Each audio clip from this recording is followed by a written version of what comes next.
All right, my dear ones, here is the introduction to color rendering of jewelry pieces by watercolor. There are a few pieces I prepared in 4H graphite and then retouched with a soft eraser so that the lines are very vague and still you can see them. So that is your preparation before rendering in color. For the gold, we need to use yellow, basic yellow, diluted 70%, at least 70% with water.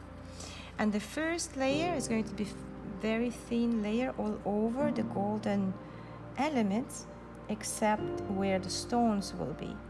So the whole thing you need to cover like so.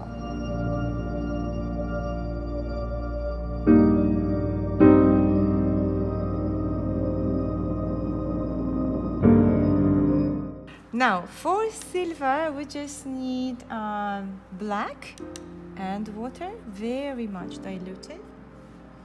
Again, with a light gray, we're going to silver, or it can be white gold, doesn't matter. And we do the same thing. If you feel like, oh, that's too dark, because again, bear in mind that we are working in layers, layer by layer. So basically we will need to retouch this in 5 steps. So this one is step number 1. As you can see, I'm not covering stones or negative spaces, so you have to be aware of those. Now for the spheric objects, like this particular spheric element, there will be slightly different approach. Like in the left upper corner, we will leave empty space because that will be the lightest part of your spheric objects, like little balls or bells. And be careful on the small details, like a jump ring, links, connections have to be very accurately covered with a thin brush. So now, second layer we need to cover, and that is going to be yellow, diluted with water and adding a little bit of ochre. So we are now getting darker value. And do the same thing, but this time what I'm going to do is I'm going to consider light coming from left upper corner always, and imitate how flat frontal jewelry will look like if it will be shining gold. Then I have to create some kind of coverage in some areas, not everywhere. Otherwise, all you're gonna do is just to make it dark instead of making an imitation of shining gold.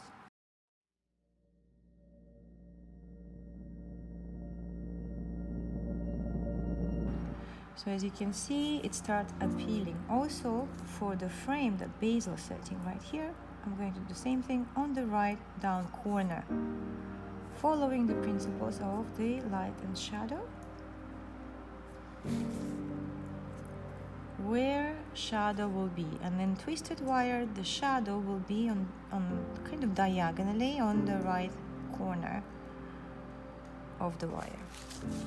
And for the silver or white gold, I'm going to do the same thing, but just adding a second layer of gray, which is a black and water. Now we don't use white watercolor.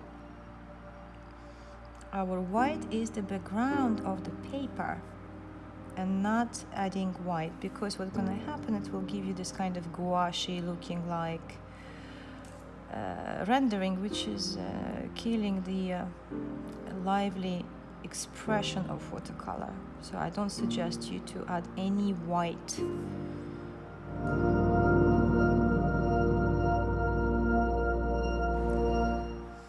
Alright, the third layer is going to be yellow, ochre, and a little touch of raw sienna, which will give us darker value.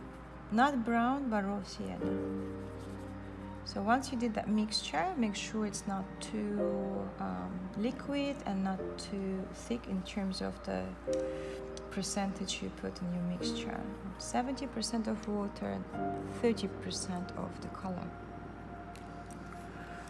I'm switching to very thin brush because now I need to put details, and this value I'm using and color I'm using first going on the thickness of the jewelry elements, because we need to show the 3-dimension.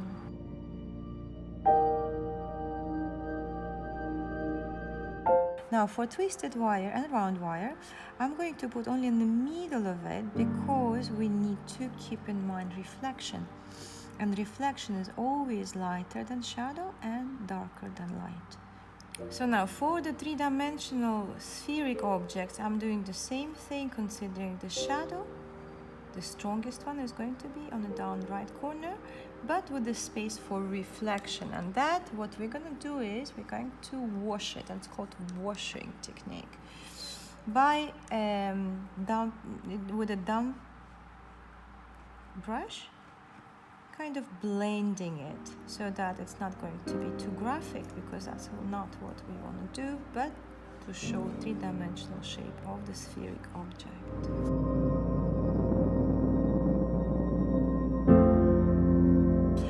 And same thing for the stones. Stones have to be in the last moment. It cannot be rendered before. It has to be after, always. And for the round, I'm going to put just a very thin line like this, so which will give us 3-dimensional illusion. And then again, while this drying, I'm covering white gold. This time I'm going to add just a little bit more of black to my mixture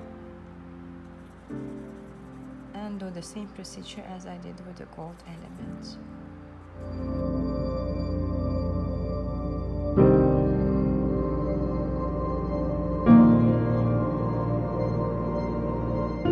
So what I do is here I'm adding a little, especially where the metal is twisting and interacting with another, I have to put some kind of imitation of the shadow so that it will show more vivid and clear that these elements are interacting with one another, going in and out. And for that, falling shadow is necessary to emphasize. Also adding more contrast, especially in the darker part where the shadow is on the spheric object. So this particular technique called granulation in jewelry making. So that's what I am imitating right now. And on the element itself, little imitation of a shine, play of light and shadow.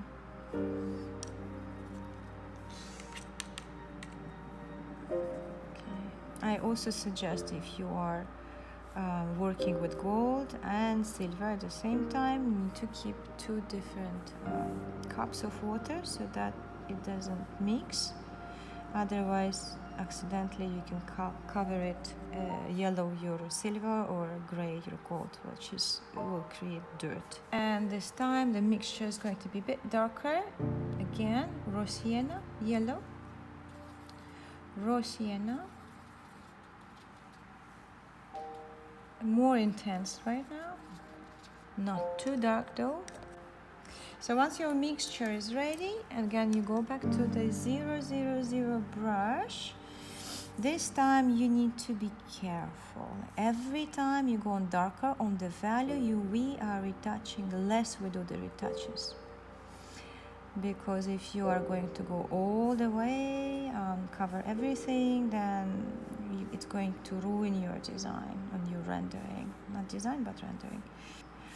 And with a twisted wire on the border, again I'm doing this retouches. I'm going to let dry a little bit before washing it to make it a bit softer. I can't keep it like that, otherwise it will be too graphic. I don't want that to happen. So I'm just doing, and also on the other side here, we always have to put a little bit of value, otherwise your round will not be round, not really. Therefore, just in the beginning, before the light strikes from the left upper corner, we have to put a little bit of a value of a shade, just a little bit.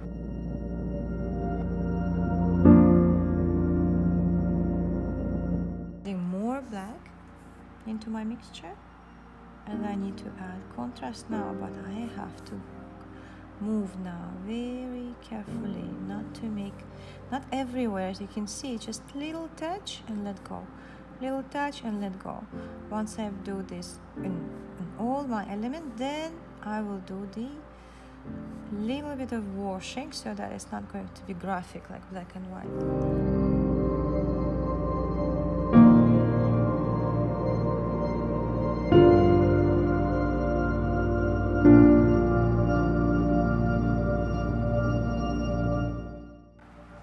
Now will be last layer, where we again have to go even more darker, adding raw sienna to the mixture.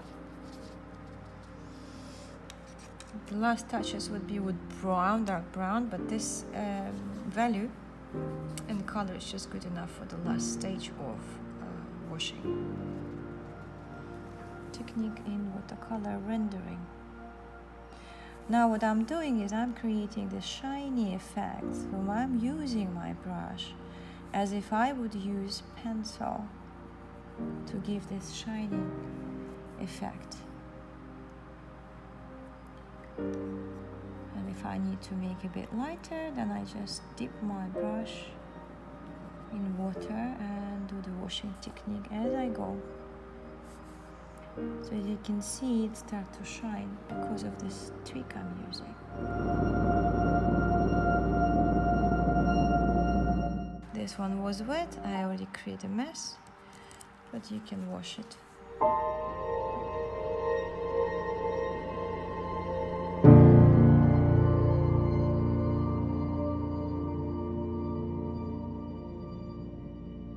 We are going for a last attack.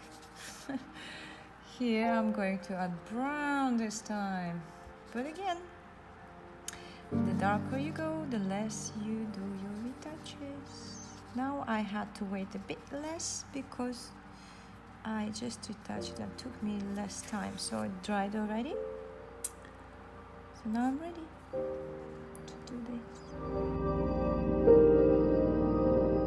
Of course you can use then color pencils to do all the beautify, like some areas you maybe did not cover it, or you feel that it needs more contrast. That you can do then with color pencils. But after that you cannot go back to watercolor. That has to be like final stage. Because if you touch them with watercolor again on top of color pencils, it's going to be dirty, messy, and jewelry design rendering does not like that at all. For the silver or the white gold, I am done already. I don't have to add anything there. But for gold, I feel it needs to be more contrast, so I'm doing that.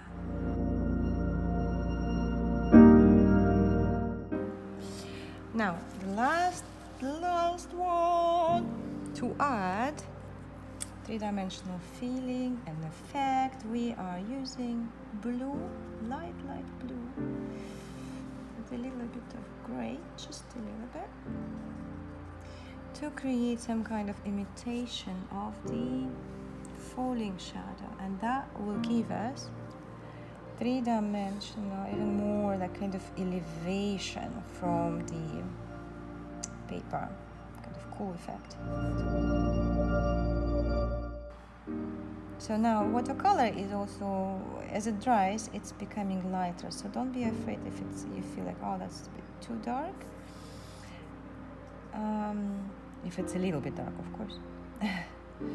You can, if anything, you can wash it. Also, you can see I am leaving a little bit of space here, just like the natural way it would be. So then, while it's a bit wet, I'm going to dump my brush like so, not too dry, to do a little bit of washing.